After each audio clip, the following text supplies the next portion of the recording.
Today we have Steve Preda, who is an accomplished business coach, author, and that specializes in guiding entrepreneurs and leadership teams towards sustainable growth and profitability. With over 25 years worth of experience, Steve has worked with hundreds of businesses, developing proven frameworks for success through his flagship programs, Summit OS and Strategy OS. His journey began in Hungary, where he founded and sold an investment banking firm before moving to the US and becoming a trusted advisor and EOS implementer. Now based in Richmond, Virginia, he is an enthusiastic jazz and tennis fan and dedicates his career to helping growth minded entrepreneurs elevate their businesses through a strategic yet customizable approach.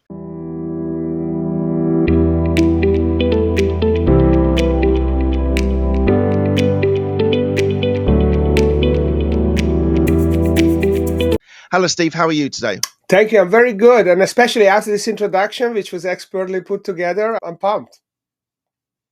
Excellent. Thank you very much, Steve. We're going to be talking about how you've grown your business and how you help your clients grow their businesses. So that's going to be the main focus of the show. And I'm really looking forward to talking to you about that.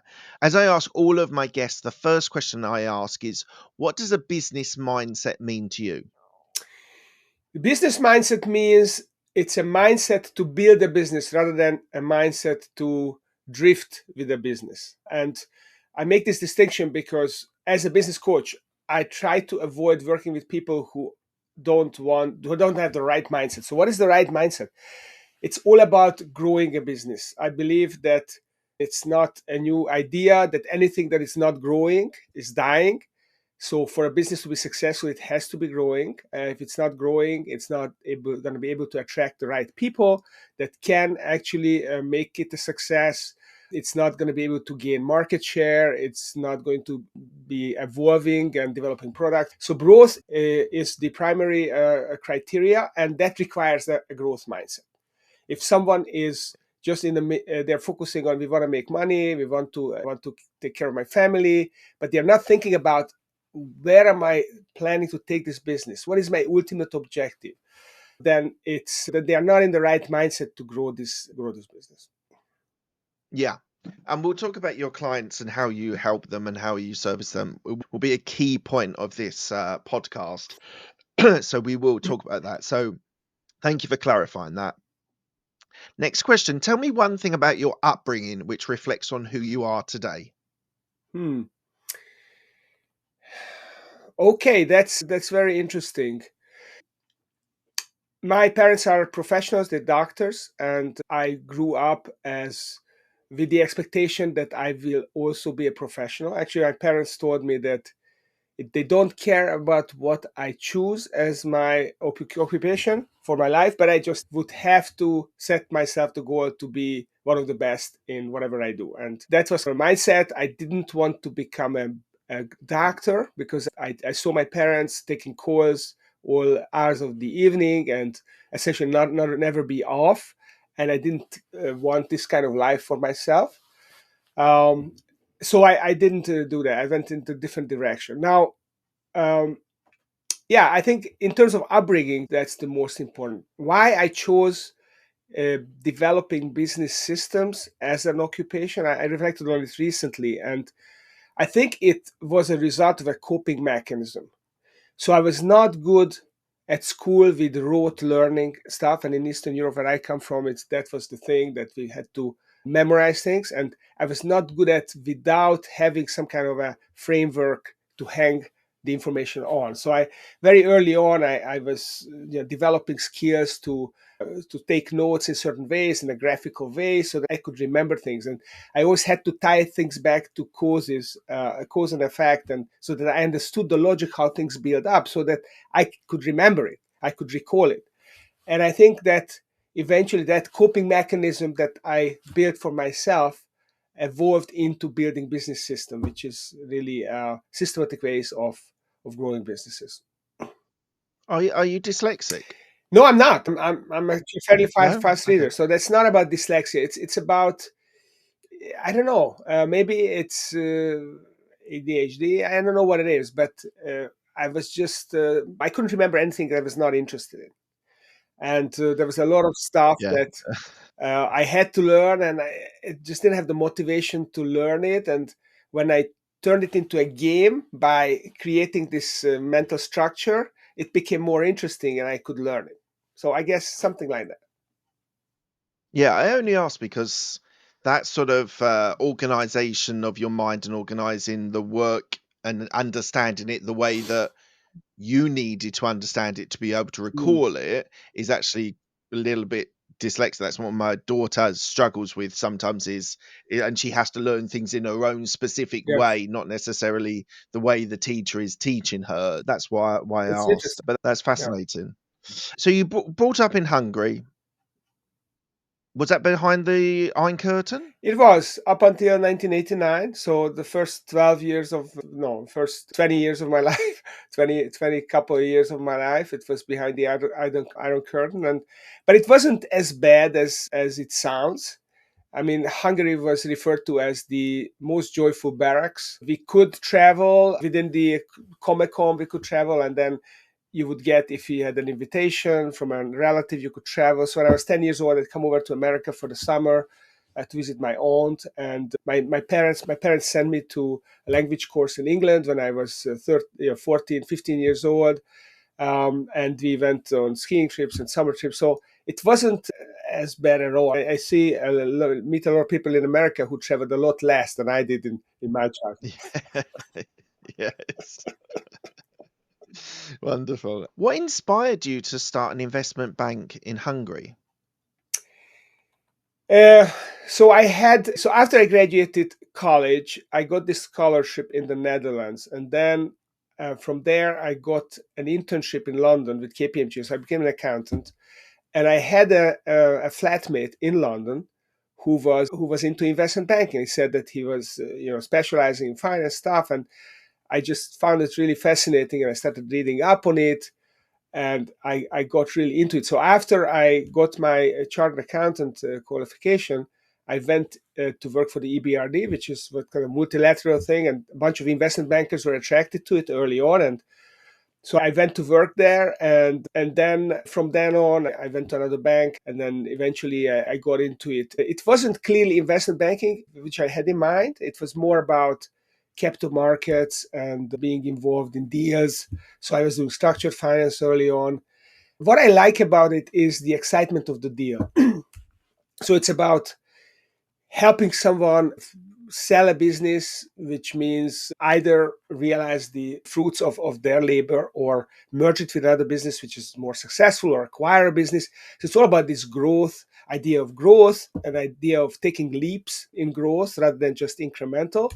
That I found it fascinating. And then I also love the negotiation part where you have an agenda and you get in with a buyer or seller, and you want to understand what they are looking for and how do you find the combination where they get what they want and my client gets what they want, and they get together, and it can be very acrimonious, and then they shake hands.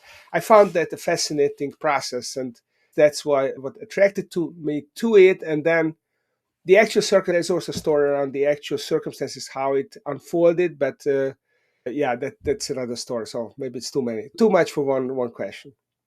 No, it's okay. It's fine. So, did you sell that business before you came to the US? uh, Almost. So in 2011, at summer 2011, when the European currency crisis broke out, it was a shock to my business because we just recovered from the 2008 debacle, and we felt no, not again. Capital markets closed down, and we had these deals and they are falling apart again. So we got really shocked by it. And I remember my wife and I, we were on vacation at Lake Balaton, which is a big lake in Central Europe. And we basically started immediately looking for which country could we emigrate. We don't want to be in this mess again. Plus, Hungary started to go in a different direction, which is more closing down and against foreign investment. So we thought that's going to be a death now for a business. So what should we do? So we started preparing for that. We eventually settled on the US. And then I got a call out of the blue from someone in Budapest who wanted to partner up and kind of merge our businesses. And it was a private equity fund manager. And at the time, we couldn't make a deal. It would have been perfect, but we couldn't make a deal. And so we moved over here. And within the next 12 months, basically, after 12 months, when he saw that my business was operating with my people, with me being away, it suddenly he realized that it was a much more valuable business. And then I sold it, yeah, 12 months after we left. So almost before we left, but not quite. Okay. Okay, that makes sense. And what was it like transitioning from Hungary to the US? It was the most interesting part about it was the level of trust in business that I found here was much higher than it was in Hungary. So the first time I arrived here, I remember I still had my business in Hungary, and in Hungary, my main business development was sending direct mail to people, emotional direct mail, and then they would call me. And I thought, oh, let's try that here in Virginia. We folded up 1,000 of these envelopes. It was the wrong size because it was the A4 rather than the letter size. And then as soon as I arrived, I just went to the post office. I mailed 1,000 letters, and I got 2 calls, and I got 2 clients out of it. So I thought, wow, this is great. And what really surprised me was that people, I would walk in to a meeting. I didn't know anyone here, and I didn't have any credentials. I had a LinkedIn page, so I guess they could look me up. But people would take me at face value, and I thought that was amazing. That was amazing. And it was not the suspicion in Central Eastern Europe. Everyone is keeping a distance, and the default position is that you're not an honest person, and you have to prove that you are who you are. And here it was the Mm, opposite. They took me at face value, and if things didn't stack up, or if something was inconsistent, or there was a red flag, then they would say, okay, then maybe this guy is not who he says he is. But that was very liberating, and I felt it was a very much a booster for business. The other thing I noticed was that a meeting that took 1 hour in Budapest, we would go down to Bucharest, it would take 2 hours at the same meeting. If we went into Transylvania, we did some business in the Hungarian speaking part of Romania, Transylvania, it would take 3 hours. If I came to Richmond, the same meeting would be 30 minutes, and in New York, it was 15 minutes. So that was just this business was completely different, and it was refreshing. It was a little bit discombobulating first, but you got used to it, and it was very dynamic and refreshing. yeah, and look, I love America. I have a lot of friends there, and I like it's a little bit culturally different from the UK. The UK, it is almost a little bit slower in the decision making and the way that people go, and the element of introducing people is a lot stronger. Where I find that people in America are open to where there's a win situation, and they are very much happier to take a cold call and have be outreached by a salesperson. So I can understand the difference of culturally where that was, and so I find that absolutely fascinating. Next question I wanted to ask you was, why did you decide to go into coaching and consulting?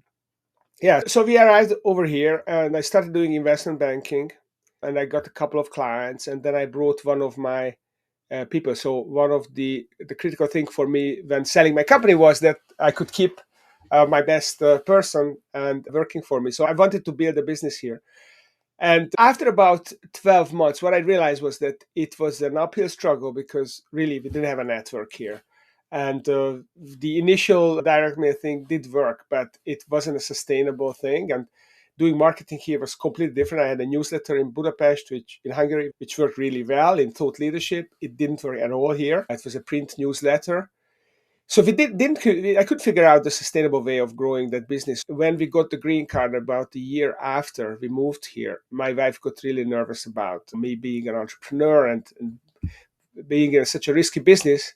So I basically closed that business down, and then I looked around and said, I felt like I needed someone to teach me how to really market the business in the US. And then I was looking for a franchise opportunity, and Vistage, which is a business coaching organization, reached out to me, and I thought maybe that's a good thing. I put together a peer group here in Richmond of CEOs, and I get to learn how business works here. I build some relationships. Mm. I can, maybe build some business opportunities. So that's why I got into coaching, and it was more about facilitating the peer group, a mastermind group. I had a mastermind group in Budapest earlier, so I was familiar with the concept. And then I launched a second group a year later, a second Vistage group, and I want to grow that business. But then it turned out that Richmond was too small for multiple groups, and there was a low price point competitor here in town. So then I had to move on to other types of coaching, and I did some executive coaching. Then I realized it's too draining to do a bunch of coaching conversations with people, and it was very hard work. And then I discovered leadership team coaching through EOS, and we use EOS in my business, and then it was a natural thing to try to help other companies with EOS, and then I got into that, and then I saw that were some gaps in EOS that didn't make sense to me, and then I was thinking about how to evolve things, and then I came up with this idea that which is strategy OS, which is what's the sequel of EOS. If people implement EOS and they got the execution down, what's the next step? How can they keep using a coach to grow their business? So again, it's a long story, and then EOS turned into a franchise, and I left, and I ended up building the execution piece as well. So let's just keep on Vistage just for a minute, because a couple of my friends are in Vistage, and it's a very reputable mastermind sort of group that you working with people to be able to grow their businesses. What did you learn from being part of Vistage that that's helped you as a facilitator at Vistage, that's helped you develop other programs and other ways of being able to help entrepreneurs and business owners? Yeah, I learned a lot of things, but perhaps the biggest one was active listening. And in Vistage, we had the saying that don't just do something, stand there, which I found was a fascinating way to express this idea that it's very easy to react and to share and to give advice, but actually to be present for people and to really hear them and listen to them and process it and let them it out is a very powerful skill. And I realized that there are a lot of entrepreneurs, business owners, the way they think is through talking. And Winston Churchill was a famous Mm, example of it. And also FDR, the same thing. He had to have mm, people around, a group of people around him. FDR had this 5 o'clock cocktails hour, and Churchill had these late night sessions in Chartwell or wherever, where he had a bunch yeah. of people, and it was not that he needed the advice of those people as much as he needed the audience so that he could actually speak it out and work it out, the ideas. And I found that a lot of entrepreneurs are like that. They don't have anyone to talk to who can listen to them, who can understand them, and just by talking things out was very valuable to them. So entrepreneurship can be quite lonely, can't it? Because if you're the sole owner of a business and you're trying to grow that business, there is an element, and I totally understand what you're saying about being able to speak it out. It can be a lonely way of life. How do you, with your programs and supporting people, how do you build that support network for entrepreneurs? So it's not my focus right now to build. So at this stage, obviously that was the focus, that we got people together once a month for a full day, and they really, the other saying that we had in Vistage, that people join the group because of you, because of the coach, but they stay in the group because of the group. So it was really the Mm, initial thing was, okay, there's someone I can talk to, but then it was, okay, there's mm. a group of people that I can relate to, and then I don't feel so lonely, and I see their struggles, and it wasn't so much even the business necessarily in every case what they learned from the speakers, but really this relatedness. Um, I could help them that way to connect with them. These days, I don't think I can necessarily do it as a leadership team coach for them. I think they still need their peer group, and that's why I think that leadership team coaching and peer groups are so synergistic, because in the leadership team coaching, I work with the leadership team and I help the owner transfer the burden of running the company from themselves to the team. It's empowering the team and help them execute really well. But the owner will still be a lonely guy, and they still need to connect to their peers in a peer group. Mm. So they still need both. And I just now work in the other arena, which is the leadership team coaching, but it's not going to replace their peer group. Yeah, sure. So is that strategy OS, is it? Yeah, so I have Summit OS and Strategy OS. So Summit OS is the execution. So it's helping a business, empower the team, execute like hell. And then strategy OS is digging the moat around the business. When it's a well executing business, how do we make it a high margin business with unique activities that is very hard to copy for a competitor, and which is highly differentiated and is profitable in a sustainable way? So you talk about differentiation in business. You just mentioned it there, and you, in the research that I did, you talk about that, and you talk about how creating a moat for your business. How do you help your clients in that way? So that's a strategy OS. So what strategy, if you're familiar with the OS or scaling up or other operating systems, Summit OS is my version of it. It helps you put all the major execution pieces in place. So in Summit OS, we talked about the five business growth principles: people, purpose, performance, playbooks, and profit. So this is the basics: the great execution, strategic planning, playbooks so that you systemize the business. It's having a cohesive culture. So these are the basics. And when you have got the basics down, then you want to build this differentiated business. And Strategy OS helps you step by step build this differentiation.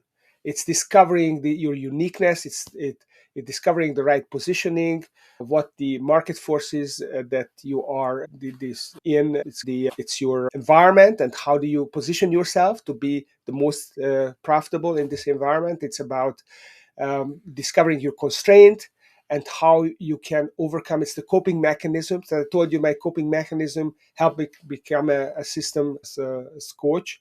Everyone has coping mechanisms.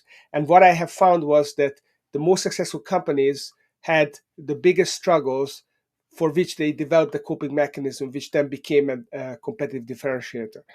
So that's what digging a moat around the business is: finding those constraints, overcoming them, developing unique activities, and then systemizing that in the business, and then creating this one of a kind business that no one can replicate it, because no one have gone through those struggles exactly that you have gone through, and they have not Mm. built those coping mechanisms that you have, and that makes you unique.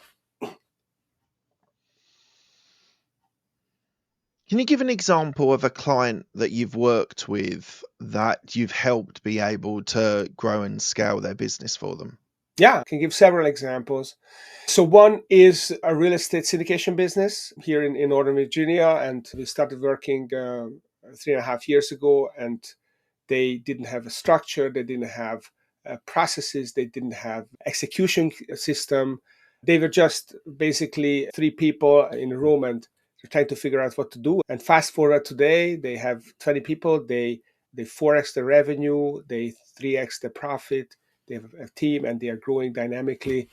Another example, a software company, they 4xed in 4 years by figuring out how to develop an MRR model, and then how to sell it, and how to build a team, and how to get rid of activities that were outside the core business, and the personal relationships even.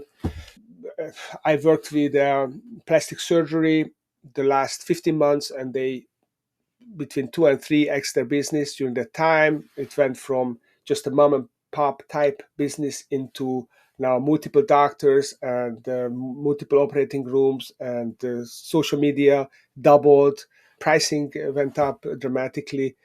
And there are many other examples. Basically, most companies are not firing on all cylinders. They don't know all the Mm, basics, because why should they know? They are really good at their own discipline, their own subject matter that they are an expert in. It's the mm, all the Michael Gerber technicians start companies, not yeah, entrepreneurs, and they yeah. need that information. And where do they get it? And there's so many books out there, and there are so many shiny objects, and people are bombarding them. So my goal was to synthesize those books down into a simple framework that is fully coherent, it's scalable, and it's customizable.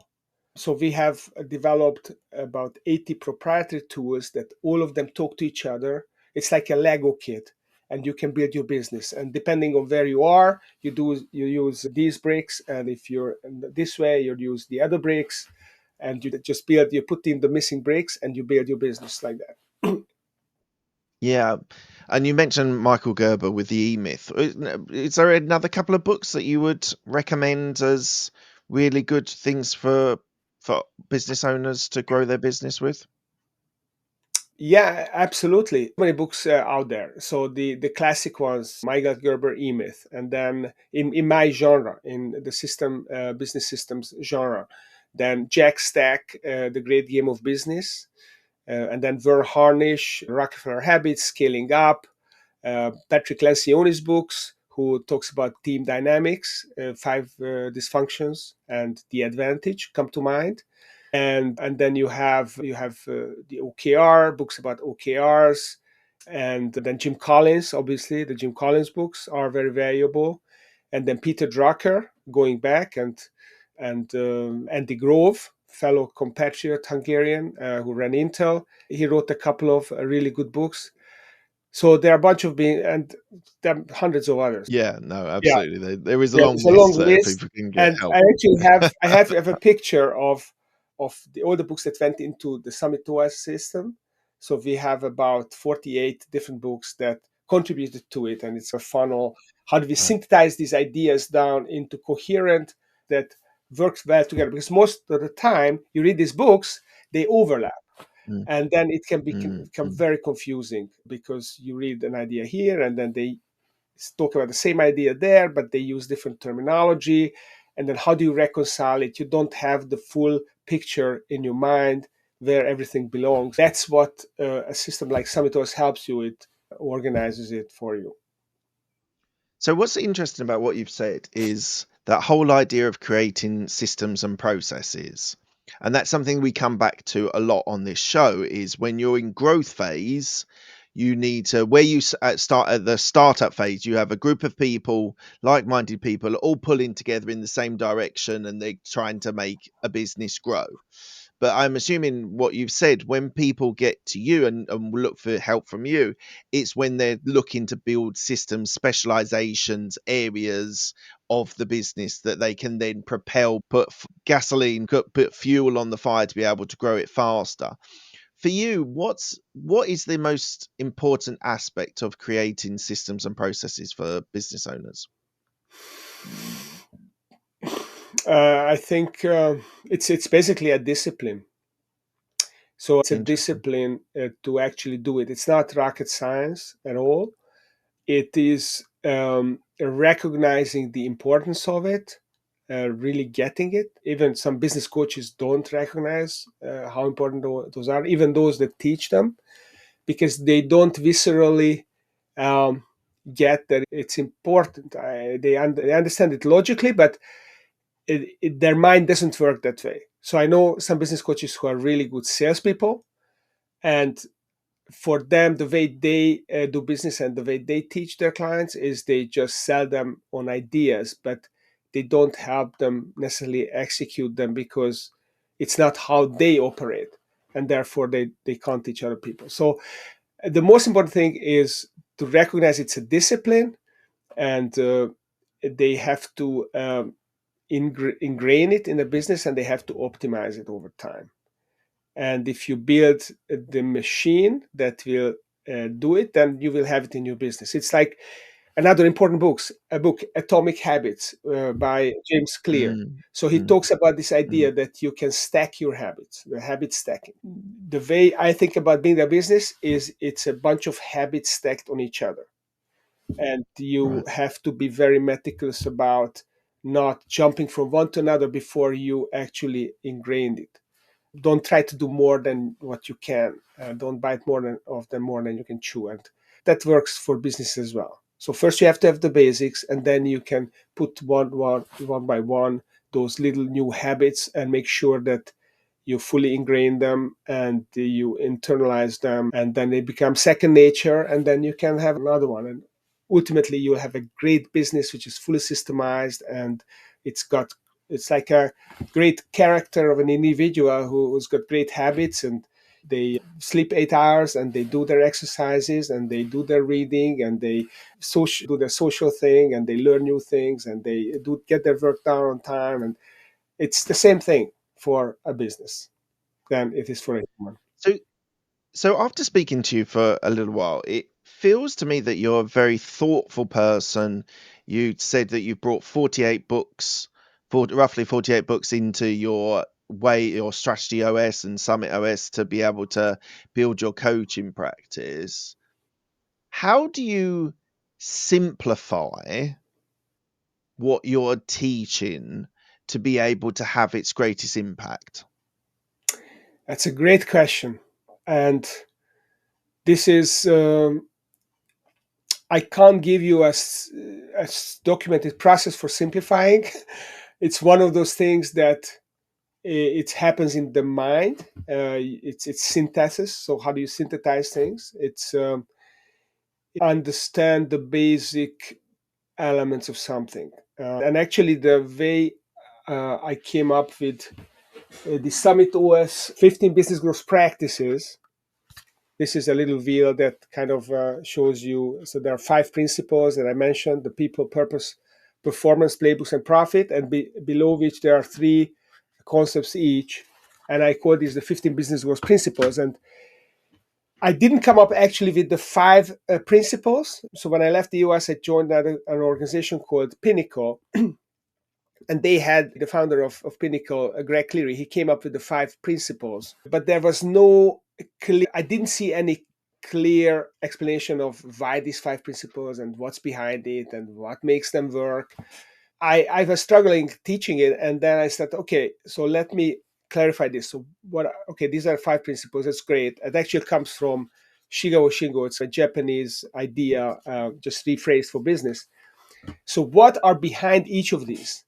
And I said, okay, let's find 3 concepts that I can use to explain each or to expand on each. And it has to be a single word. So I cannot use any adjectives like that. It's just a single word. So I came up with the 15 words. And then I started developing, okay, so what does it take to maximize these 15 ideas, which I eventually now call the 15 business growth practices. And I turned it into a book, which became the Pinnacle book. So I was part of this organization, Pinnacle, and I wrote the draft of this book. And I went to Greg Cleary, who was the founder, said, "Hey, I've written a book about your organization, and I think we should teach this. These are 15 business growth practices." And he says, "Oh, great. Okay." And I says, "Okay, you can be my co-author." And then we published it. It became very successful, but he never adopted these 15 business growth practices. He kept teaching his way of the way he saw things, and that's why I left Pinnacle Business Guys and created Summit OS so that I can actually teach those 15 business growth practices. So how do I simplify things? I try to understand the very basic of it, to take the hype out, to not use any adjectives, just use the essence of things and look for that. That's how I do it.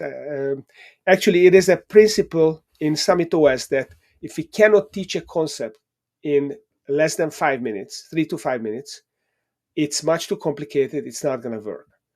So it's a facilitation based approach. So let's say we have an 8-hour session, and in the 8-hour sessions, maybe we have 8 segments. Then I will spend 3 to 5 minutes on my coaches, because I have other coaches in the system. 3 to 5 minutes, we explain it, the thing, and then we spend the next 50 minutes or 45 minutes with the team, um, working on how are we going to use this? How does it apply to our business? What does it mean to us? How can we grow the business using these ideas? And that's where the Vistage thing comes in, the facilitation, working with a team Mm, to leverage ideas mm. comes in. Uh, I probably didn't simplify this enough. No, it's great. It's great. No, thank you very much. How so? Some of my audience might be coaches, and they might be in various levels of experience or expertise.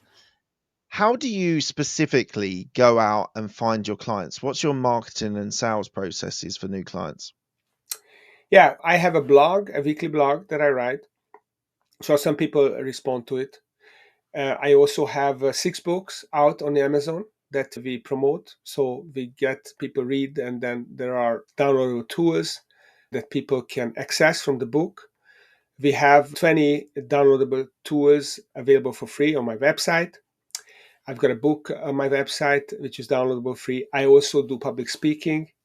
So it's not a silver bullet. I have different things that I do. And Yeah. basically, I'm an old guy, but I try to learn how business is done in a way where you attract people to with the content that you have, and then find you. And then we also So content content marketing. marketing, and then we also sponsor conferences. So we go and with a booth in conferences and spread the gospel, tell people about what we do and how we help Mm. businesses grow and how we are unique. And then we get people who want that. Amazing. What's your risk appetite? What would you say your risk appetite is? Uh, it depends who you ask. If you ask me, I think I'm fairly conservative, but if you ask my wife, I'm reckless. So give me both viewpoints. Why do you think Right. you're quite conservative, and why does your wife think you're quite Oh, reckless? I hope my wife's not going to listen to this, but she's a sure bet. So my wife would much rather me have a 9 to 5 job and not. Mine too. Don't worry. We're in the same Yeah. boat here. Don't worry. Yeah. So not try to come up with new ideas all the time and just execute other people's ideas, I guess. And why I think I'm conservative is because I think I have grown quite good of striking the balance between avoiding shiny objects as much as I can, while also being open to new ideas. So not being completely Mm, like a Teflon person. And mm. I try to manage my costs, keep it fairly low. I don't always succeed. So I don't know. Maybe I'm not. Maybe I'm a little bit more risk seeking than I should be. But on the other hand, I don't see that just by doing your so if you're not working on expansion, then you don't have a future. So I have to Mm, invest some mm. of my time and energy and money into new things so that I can evolve. And there Yes. and there's a tipping point where things break through. And I don't know. It's a big subject. I can't answer it Yes. in three Okay. minutes. No, that's all right. What do you still want to achieve? There's a coach in Toronto called Dan Sullivan, and he's very famous. He found a strategy coach, and he talks about this concept of make your future always bigger than your past. I believe my future is bigger than my past. So I'm really passionate about this idea of eradicating business COVID. So business COVID, this is a Okay. pandemic that's killing about 185,000 businesses each year. And I'm talking about Mm. businesses between 10 and 250 people in the US. There are 1.7 million of such businesses. So almost 10%, over 10% of them die. And because they run out of cash, or they get disrupted, or they get commoditized, or they are not able to attract the right people or keep them, or they're not able to transition the business. So that's business COVID. I call this business COVID. And Summit OS was developed to eradicate business COVID, one company at a time. So my why is to eradicate business COVID, and I cannot do it on my own. So that's why I have other coaches, and that's why I write my books, because I want to spread the idea of eradicating business COVID with Summit OS tools. And I did the math. So in just in the US, if we eradicated business COVID, which we would create 2 million jobs, new jobs each year, and we would increase the GDP growth by 4% a year just by doing that. So I think it's a big goal, and I'm not going to achieve it too early. That's for sure. And lastly, before we go into the quickfire questions, I just wanted to talk to you about delegation because it's a really important point for me. A lot of businesses that are earlier stage that are going into the growth stage can struggle with that art of delegation and being able to empower their team to be able to take the business forward and move that forward. How do you explain it? How do you make people understand that if they're the bottleneck of a company, they're not going to be able to grow perhaps to where they're aspiring their business to be? Yeah. The way I explain it is that you have a business and you want to 3x this business. So our goal is always 3x the business in 3 years. So how do Okay. you 3x this business? The only way to do it is to triple the impact of the leadership team. And how do you do that? You cannot do it without growing your leadership team, which means get them to do higher value activities and delegate all the lower value to make time for the higher value activities. That's the only way to do it. Yeah. So this is how I Yeah. explain it. And then what you want to do, the way you can actually achieve this is you have to turn your function owners. First, you define the functions that your business is going to grow your business. It could be sales, marketing, operations, finance, engineering, whatever it is, and then empower people. So let them run their functions like mini CEOs. I call them mini CEOs, which Mm. means that they are the CEO of that function and they have to be strategic about growing that function. So they are not just executing tasks. They're thinking, okay, I am CEO of the marketing function. How can I make marketing more impactful? What are the higher level Mm. activities that we can do in marketing? Mm. And think Mm. in an expensive way and then delegate everything else to the next level, to the mini CEOs of those sub functions, whether it's content Yeah. creation or social media management, and make everyone more strategic. And that's how I think of delegation. Amazing. Thank you for explaining that. Look, we're coming to the end of the interview. I ask the same 6 questions to all of my guests. So quick fire questions. They don't need a quick fire answer. First question is, what's the best decision that you've made? To marry my wife. But okay, more business related. But let's answer. Oh, Let's okay. delve a little bit into that. So, what does she bring to your relationship and your outlook on life, which has been helpful and advantageous for you as a person, personally and professionally? She's a fellow chartered accountant, so she understands business the same way, or at least the basics. And she's a big thinker, and she pushes me, but she also keeps me grounded. That's a good. She's also more social than I am, so she forces me to also not be too much of a recluse. And I could go on and on. Yeah, my wife grounds me. Like that's her biggest, or she has many great things about her, but one of the things, like, I'm looking for the next project, next business, next growth opportunity, and she's always that person who like just keeps me grounded and saying like whether it's time or money or effort to be able to do that. So thank you for sharing that. What's the best piece of advice someone's given you? It was not a person that I personally known, or I saw them speak once, and I'm trying to remember his name. But it's all about building character. That's the most important. That you have a character, and you become the person that you want yourself to be. It's hard to explain, but the way he said it, he said that it's not about become the point of becoming a millionaire that was written 50 years ago. I guess it's no longer a target. Is to it's not why you become that. It's not about making so much money, but it's about becoming the person who is worth to be a millionaire, something like that. So Mm, it's mm, about mm. character. It's about um, becoming the person that you wish to be remembered as. Yeah, amazing. Who's the person that's helped you most in your career?